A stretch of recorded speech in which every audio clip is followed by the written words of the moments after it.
할렐루야. 네, 2022년도에 첫 수요 예배 오신 주의 성도님들을 예수님의 이름으로 환영하고 축복합니다. 오늘부터 우리는 수요 예배마다 이제 누가복음 말씀을 읽어 나가게 될 텐데요. 바라기는 누가복음 말씀을 통해서 주시는 하나님의 말씀이 꿀송이보다 더 달고 마음에 흡족한 양식이 되어서 이 소망의 말씀이 우리의 삶을 소망으로 이끄는 길과 빛이 되기를 간절히 축복합니다. 오늘은 제가 본 아이덴티티라는 제목으로 하나님의 말씀을 전하려고 합니다. 본 아이덴티티라는 제목은 제가 한사람교회 처음 왔을 때 고등부 사역을 담당하게 되었는데요. 그때 중등부 담당이 김유진 선교사님이셨습니다. 선교사님과 함께 중고등부 겨울수련을 준비하면서 10대 아이들에게 정체성에 대해서 고민을 해볼 수 있는 시간을 준비하고 그 정체성을 붙잡고 아이들이 말씀과 기도 앞에 설 수 있는 그 시간을 한번 준비해보자 라는 마음으로 2014년도에 당시 준비했던 겨울수련의 준비였습니다. 본 아이덴티티의 본은 한자로 근본본을 썼고요. 그리고 아이덴티티라는 정체성을 가리키는 영어 단어를 조합해서 삶의 정체성, 그 뿌리를 강조한 주제였는데요. 유명한 영화인 제이스 본 시리즈 중에 본 아이덴티티라는 제목이 있습니다. 그 제목과도 겹쳐서 보다 아이들에게 친밀하게 다가갈 수 있는 그런 주제가 아닌가 하면서 저희가 결정을 했던 것입니다.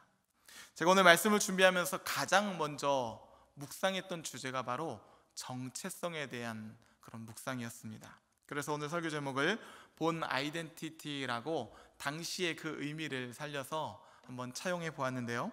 2022년도의 본 아이덴티티입니다. 바라기는 오늘 말씀을 통해서 여러분들이 자신을 살펴보고 내가 누군지 그리고 내 삶의 의미가 무엇인지를 조명해 보는 그런 말씀의 시간이 되기를 바랍니다. 그렇게 우리가 말씀을 통해서 자신의 정체성을 깨닫고 살아가게 된다면 우리는 시작되는 올 한 해를 내가 어떻게 살아가야 할지 그리고 삶의 우선순위와 방향성 또한 분명하게 세워나가게 될 줄 아는 하나님의 사람이 될 것입니다. 누가복음은 먼저 세례 요한의 출생에 관해서, 그 다음으로는 예수님의 출생에 관해서 보도를 하며 그 펜을 들고 있습니다. 세례 요한의 출생 그리고 예수님의 출생, 이 두 이야기는 따로 떨어진 이야기가 아니라 서로가 서로를 비춰주는 역할을 하면서 각자의 탄생의 의미를 더 밝히고 있습니다.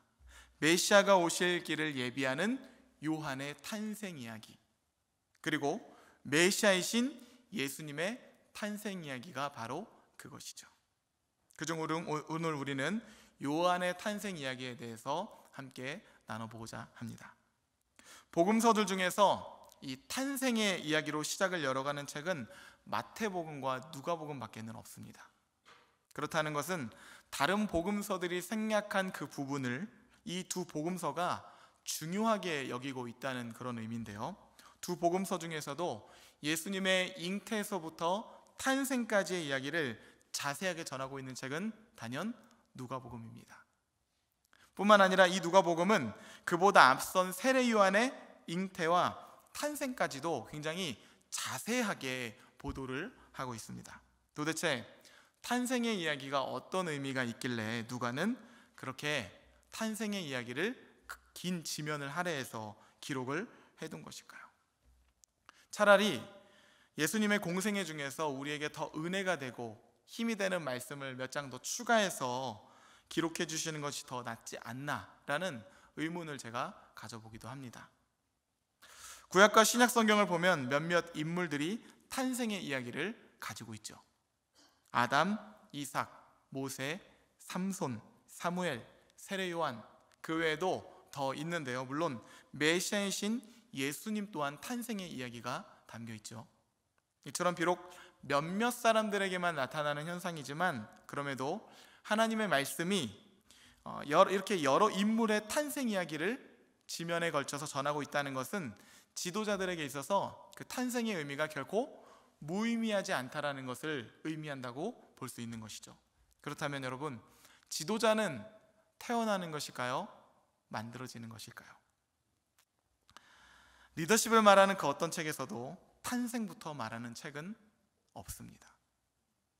배워야 하고 갖춰야 하는 수많은 원리들을 나열하고 있지만 그 어떤 책도 탄생부터 시작하는 책은 없어요. 그런데 하나님의 말씀인 성경은 그렇지가 않습니다.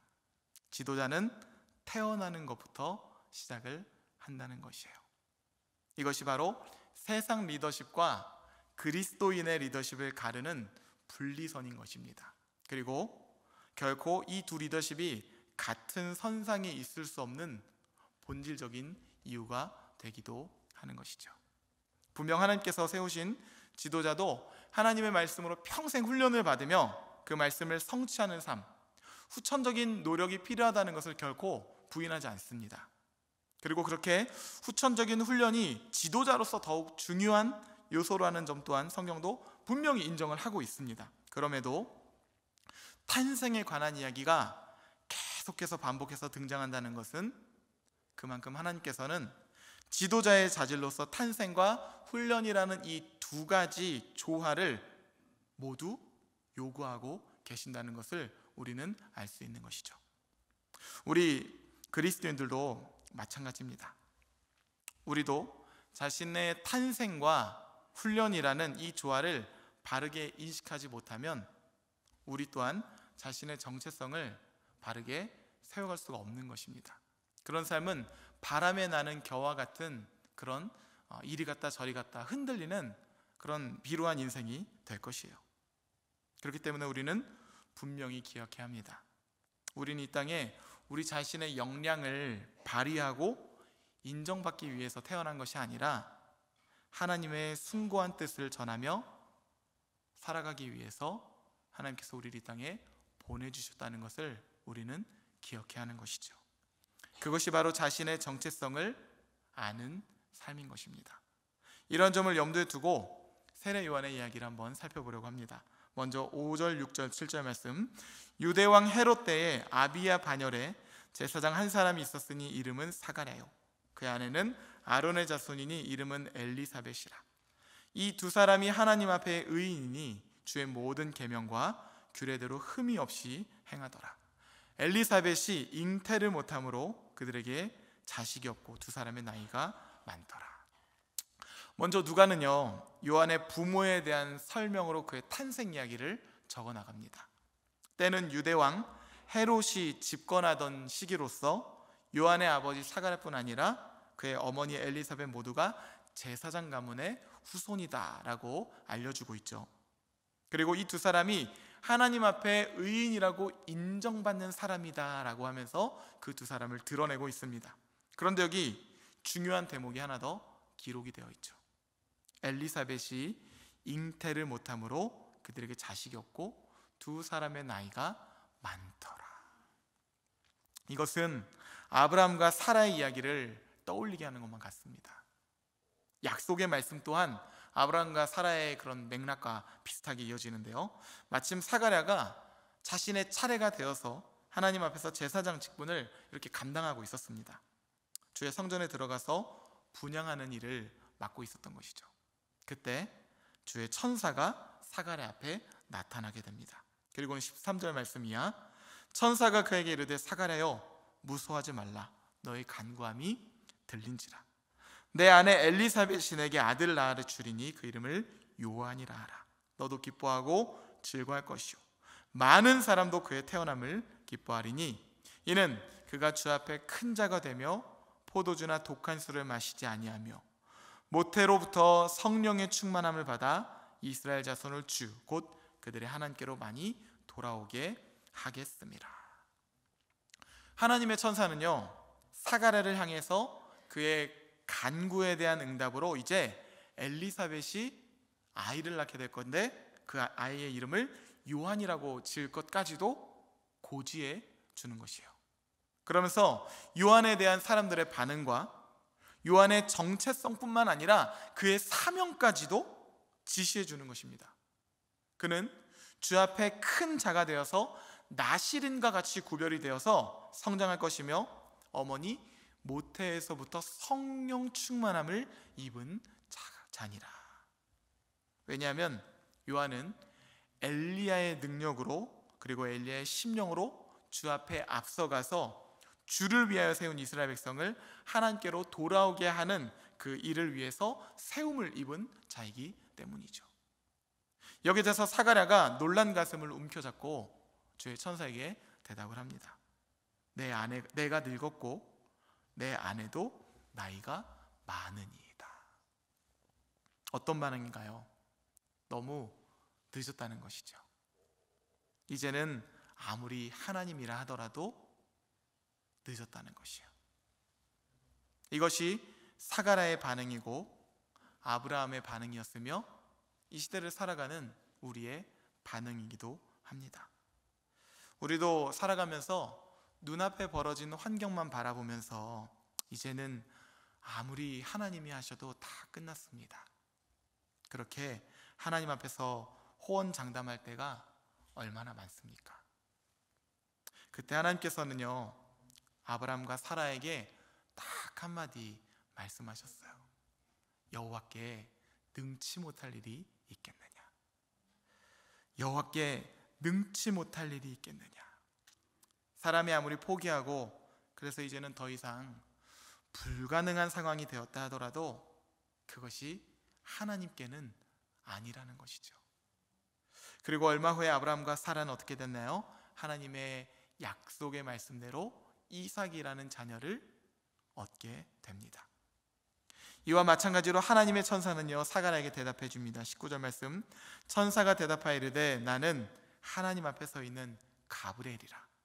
이 좋은 소식을 전하여 내게 말하라고 보내심을 받았노라. 저는 여기서 아브라함과 사라에게 말씀하셨던 하나님의 그 음성이 보였던 것이죠. 여호와께 능치 못할 일이 있겠느냐? 이 좋은 소식이 내게 말씀하신 대로 그대로 이루어지리라. 그리고 세례 요한은요, 하나님의 약속대로 그대로 태어나게 됩니다. 도저히 태어날 수 없는 환경에서 하나님의 선하신 뜻을 따라 출생한 세례 요한. 이미 그의 탄생에게는 그의 소명, 존재 목적이 나타나 있는 것이죠. 그러면 세례 요한, 그렇게 태어난 세례 요한의 삶은 어땠을까요? 누가는 3장 3절 4절에 이렇게 기록합니다. 요한이 요단강 부근 각처에 와서 죄 사함을 받게 하는 회개의 세례를 전파하니 선지자 이사야 책에 쓴 바 광야에서 외치는 자의 소리가 있어 이르되 너희는 주의 길을 준비하라, 그의 오실 길을 곧게 하라. 자신의 소명을 분명히 깨닫고 지으심 받은 그대로 존재하며 주의 길을 예비하는 소리로서 자신의 삶을 살아가고 있는 것입니다.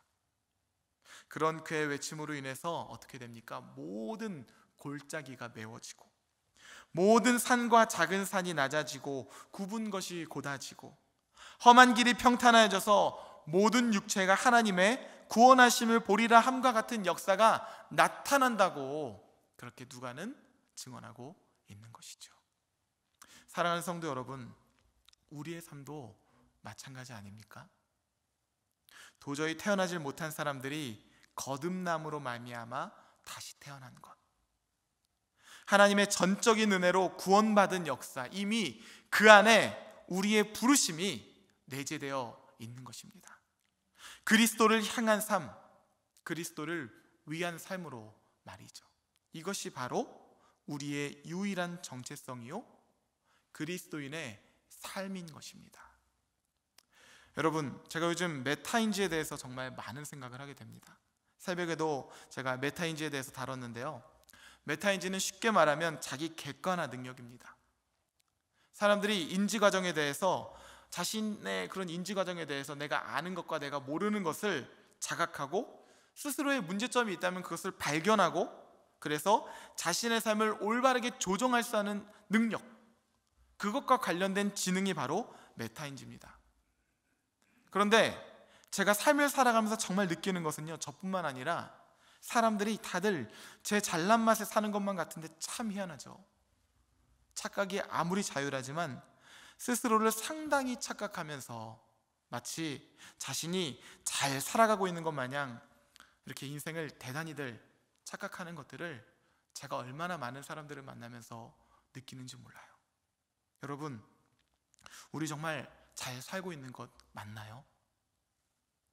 자신의 소유에서 정체성을 찾고, 인정받고자 하는 자신의 욕구에서 정체성을 찾고, 정욕을 채울 만큼 채운 그 삶을 자랑하고, 이제는 선인지 악인지 구분도 못하며 그저 자신의 탐심을 채울 수만 있다면 불나방이 되어서 사망을 향해 뛰어드는 것조차도 두려워하지 않는 삶, 그러한 삶에 과연 하나님과 이웃들이 보이기는 할까요? 여러분의 삶에는 하나님과 이웃들이 보이십니까? 어쩌면 우리는 상당히 우리의 인생을 착각하며 살아가고 있는지 모릅니다. 자신의 부르심에 합당한 삶이 무엇인지 우리는 그것을 바라봐야 하는 것이에요. 제가 가끔 금쪽 같은 내 새끼라는 프로그램을 제 아내 때문에 보게 됩니다. 아무래도 5살과 7살의 자녀를 둔 아빠라서 그런지 저도 관심이 많이 가더라고요. 오은영 박사라는 육아 전문가가 어려움을 겪는 그 가정들의 케이스를 모니터링하면서 코칭을 해주는 그런 프로그램입니다. 제가 그 프로그램을 볼 때마다요, 정말 딱 3번씩 놀랍니다. 먼저는 사연에 나오는 가정들마다 아이들의 상태를 보면서 절망적이기에 놀라요. 되게 다양한 상황에 놓여진 아이들이 등장하는데 제 눈으로 볼 때는요, 부족한 제 눈으로 볼 때는 해도 정말 너무하는 거 아니야? 이렇게까지 됐으면 아무리 전문가가 와도 너무 늦었을 텐데 과연 방법이 있을까? 이런 생각을 제가 하면서 놀라게 됩니다. 그런데요, 이 전문가가 모니터링을 하면서 잘못된 부분을 지적하는데 굉장히 의외예요. 대부분의 원인을 어디서 찾냐면 잘못된 행동을 하는 아이들에게서 찾는 것이 아니라 그 부모님들에게서 원인을 찾는다는데 저는 또 한 번 놀라게 됩니다. 10중 8구 10번 중에 거의 9번 10번을 부모에게서 그 원인을 찾고 있어요. 제가 거기서 두 번째 놀라는 포인트입니다. 부모들은 자신의 아이를 보면서 걱정하는데 이 오은영 박사는 그 부모를 보면서 걱정을 하고 있어요. 그러면서 피드백을 합니다. 부모님들 나름대로의 힘든 상황은 이해하겠지만 그럼에도 원인은 어머님, 아버님께 있어요. 그리고는 전문가의 시선으로 그 이야기들을 조목조목 코칭을 해주는데요, 그 코칭을 부모들이 들으면서 부모들의 메타인지가 확 열리는 것을 보게 됩니다. 여러 가지 이유로 외면했던 자기 자신을 직면하고 정말 잘못된 것이 무엇인지를 바르게 인지하는 것이죠. 그리고는 솔루션대로 부모들이 행동을 하기 시작하니까요, 너무나도 놀랍게도 굉장히 빠른 속도로 아이들이 한순간에 변화되는 모습이 카메라에 담기는 것이요. 제가 마지막으로 한 번 더 놀라게 되는 3번째 포인트입니다. 성도 여러분, 거룩하신 하나님을 만났던 이사야의 메타인지는 어떻게 열렸나요? 화로다 나요. 내가 망하게 되었도다. 나는 입술이 부정한 사람이요, 나는 입술이 부정한 백성 중에 거주하면서 만군의 여호와이신 왕을 배웠음이로다. 자신의 죄인됨을 그가 직면하게 되는 거예요. 예수님을 만난 베드로의 메타인지도 이렇게 열립니다. 시몬 베드로가 이를 보고 예수의 무릎 아래 엎드려 이르되 주여 나를 떠나소서, 나는 죄인이로소이다. 예수님께서 말씀하셨던 바리새인과 세리의 기도를 기억하시죠? 두 사람이 기도하러 성전에 올라가게 됩니다. 하나는 바리새인이요, 하나는 죄 많은 세리입니다. 바리새인이 먼저 기도합니다. 바리새인이 서서 따로 기도하여 이르되 하나님이여, 나는 다른 사람들 곧 토색, 불의, 간음을 하는 자들과 같지 아니하고 이 세리와도 같지 아니함을 감사하나이다. 나는 일에 2번씩 금식하고 또 소득의 11조를 드리나이다.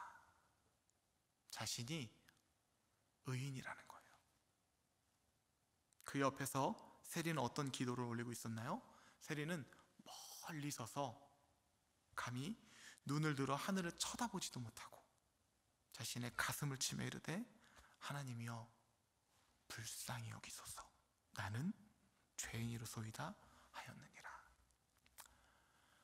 예수님께서 이렇게 결론을 맺으시죠. 내가 너에게 이르노니 이에 저 바리새인이 아니고 이 사람, 이 세리, 이 사람이 의롭다 하심을 받고 그의 집으로 내려갔는지라. 무릇 자기를 높이는 자는 낮아지고 자기를 낮추는 자는 높아지리라 하시니라. 여러분들은 어떤 고백 위에서 자신의 인생을 세워나가고 계십니까?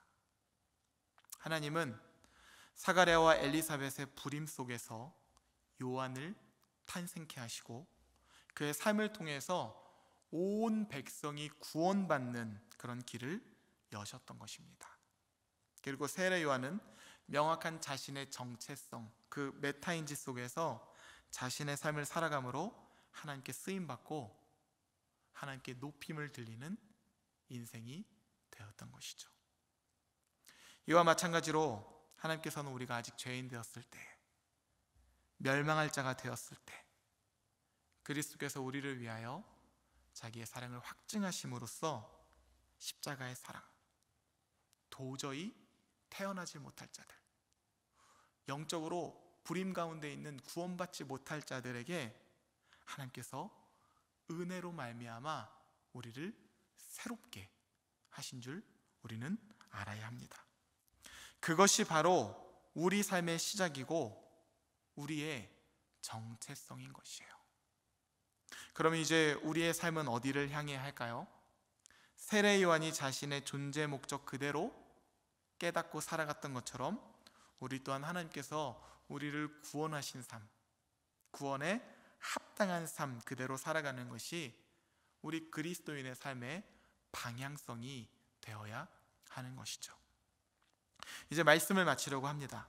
우리는 어떻게 메타인지 자신을 바라볼 수 있고 발견할 수 있을까요? 먼저는 메타노이아, 회개를 통해서 자신을 바라보아야 합니다. 내가 얼마나 큰 죄인인 동시에 얼마나 큰 은혜를 받은 존재인지 이것을 먼저 깨달아야죠. 나는 날마다 죽노라 라고 고백하는 바울의 고백처럼 매일매일 메타노이아, 하나님 앞에서 회개하며 자신의 메타인지를 발견해야 할 줄 믿습니다. 또한 깨달았다면 이제 앞으로 우리는 전진하는 삶을 살아야 하는 것입니다. 우리가 어떻게 거룩해질 수 있는가? 여기 대해서 사도 바울은 분명하게 대답합니다. 하나님의 말씀과 기도로 거룩하여 짐이라. 하나님의 말씀과 기도로 우리가 거울 앞에서 자신을 비추듯이 매일같이 비춘다면 우리는 우리의 정체성을 분명하게 세울 수 있을 것이고, 그러한 삶을 통해서 하나님께서 선하시고 기뻐하시고 온전하신 뜻이 무엇인지 그것을 깨닫고 알고 그것을 살아가는 그리스도인의 삶이 될 것입니다. 바라기는 2022년도 우리의 유일한 삶의 방향성과 정체성이 하나님의 말씀과 기도 위에서 굳건히 세워지는 삶, 그래서 하나님께서 우리를 이 땅 가운데 보내신 그 정체성을 깨닫고 구원받은 삶에 합당한 그런 삶으로 우리 또한 승리하시기를 예수 그리스도의 이름으로 간절히 축복합니다. 이 시간 함께 찬양하길 원하는데요, 우리 마지막에 결단송 했던 그 은혜라는 찬양이에요. 요즘 들어서 여기저기서 이 찬양들이 참 많이 들리더라고요. 저도 개인적으로 굉장히 좋아하는 찬양인데, 제가 이 찬양을 집에서도 개인적으로도 얼마나 많이 듣는지 이 찬양만 틀면 제 어린아이들도요 이제 가사를 거의 외울 정도예요. 그래서 어느 날은 차를 타고 가면서 이 찬양을 틀었는데 아이들이 막 부르더라고요. 그래서 너무 감격이 와가지고 아내와 이야기를 나누면서 정말 모든 것이 은혜다 라고 고백하고 그런 이야기를 나눴는데, 그 유튜브 이 찬양 거기 댓글에 달려있는 그 글에 제 눈이 가는 거예요. 그래서 댓글을 눌러서 봤는데 제일 위에 있는 글과 두 번째 있는 글이 굉장히 마음에 많이 와닿았어요. 이런 글이었어요. 오늘 설교의 맥락과 다 있는데 누군가 그 찬양을 들으면서 이런 댓글을 썼더라고요. 우리 아들 천국에서 행복하고 편안하니? 너와 함께 손잡고 길을 걸을 수 있었던 것, 너를 위해 밥을 챙겨줄 수 있었던 것, 너의 목소리를 매일 들을 수 있었던 것, 엄마의 아들로 태어나준 것, 그 모든 것이 은혜였던 것을 어리석은 엄마는 이제야 깨닫고 회개하게 되네. 너는 당연한 엄마 아들이 아닌 하나님의 은혜로 엄마에게 온 선물이었단다. 이 댓글을 보는데 제 아내가 옆에서 막 눈물을 흘리는 거예요. 근데 그 밑에 비슷한 글이 하나 바로 있더라고요. 어제 사랑하는 나의 딸 27살인 것 같아요. 딸을 보내며 빈소에서 계속해서 틀어놓았던 은혜.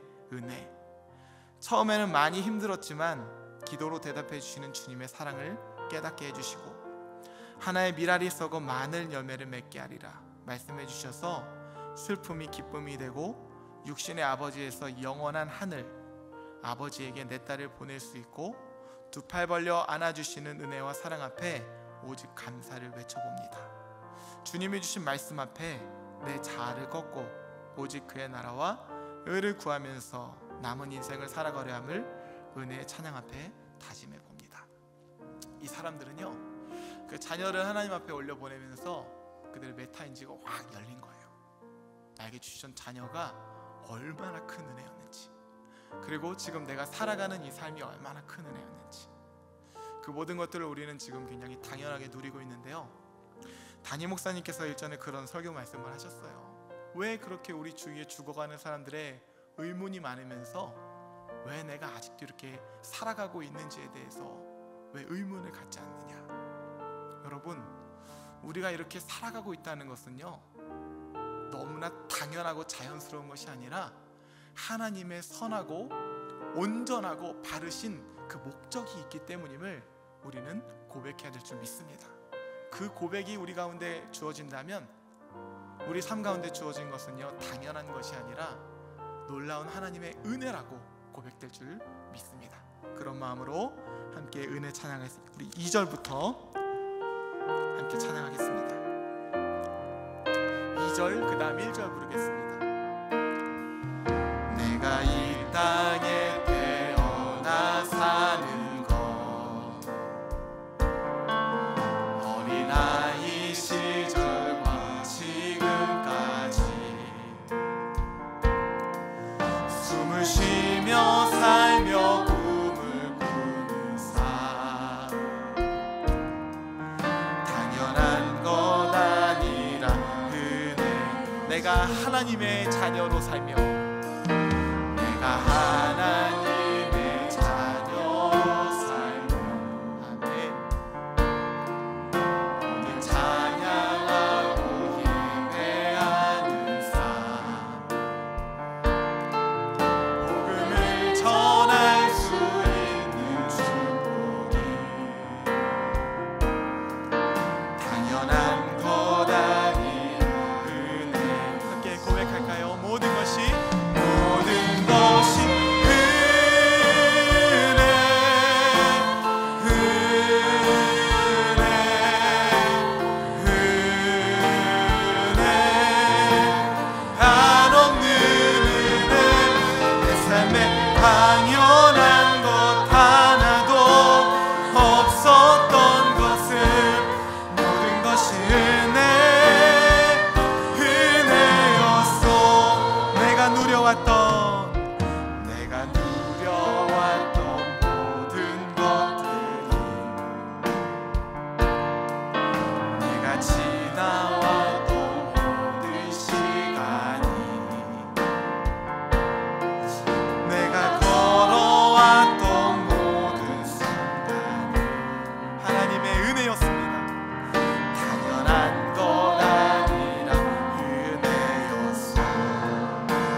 가운데 당연한 것이 어디 있겠습니까? 그렇게 많이 소유에 관심을 가지고 더 갖지 못해서 내 탐심과 내 정욕을 더 채우지 못해서 늘 염려하고 슬퍼하고 좌절하는 그런 우리의 인생의 이면에는 모든 것을 너무나 당연히 여겼던 죄악된 마음이 있었습니다. 하나님, 우리의 인생은 시작부터가 당연한 것이 아닙니다. 하나님의 구원으로 말미암고 하나님의 전적인 은혜로 말미암은 은혜 입은 자의 인생입니다. 일만 날라듯 빚진 자의 마음으로 시작된 그런 인생입니다. 그런 인생 가운데 당연한 것이 어디 있겠습니까? 하나님께서 우리에게 맡겨주신 재물이 있다면 그 재물을 가지고 선하게 사용할 것이고, 우리에게 주신 건강이 있다면 두 손과 두 발이 하나님을 향하는 주의 손과 발이 되어야 할 것이고, 아버지께서 우리에게 주신 생명이 있다면 그 생명을 다해서 이 기쁜 소식을 전하는 삶, 그것이 바로 우리 인생 아니겠습니까? 하나님, 우리 한사람교회 모든 성도들이 이런 말씀 위에서 자신의 정체성을 세우고 자신의 소명과 사명을 깨달아 아는 그런 한 해가 되게 하여 주시옵소서. 뿐만 아니라 우리 한사람교회가 그런 믿음의 반석 위에 굳건히 세워졌사오니 하나님, 그 사명 잘 감당해서 하나님께 잘했다, 충성된 나의 종아, 칭찬받는 그런 하나님의 몸된 교회가 되게 하여 주시옵소서. 지금 대한민국은 더 많이 갖지 못해서 안달이 나 있습니다. 자신의 것을 누가 훔쳐갈까, 빼앗아갈까봐 전전긍긍하는 그런 많은 백성들이 있습니다. 거기에 어떻게 하면 자신이 당선될까 노력과 자신의 꾀를 쫓는 그런 위정자들도 많습니다. 하나님, 우리 대한민국을 긍휼히 여겨주시고 불쌍히 여겨주셔서 우리 대한민국이 하나님 사랑과 이웃 사랑이라는 선교사의 피와 정신 가운데 다시금 세워질 수 있도록 성령을 통하여 역사하여 주시옵소서. 이제는 우리 주 예수 그리스도의 은혜와 하나님의 크신 사랑하심과 성령님의 감화감동 역사하심이 주의 말씀을 듣고 믿음의 반석 위에 자신의 인생을 세워나가기를 결단하고 소망하는 주의 모든 성도들과 대한민국과 열방 가운데 이제부터 영원까지 함께 하시기를 간절히 축원하옵나이다. 아멘.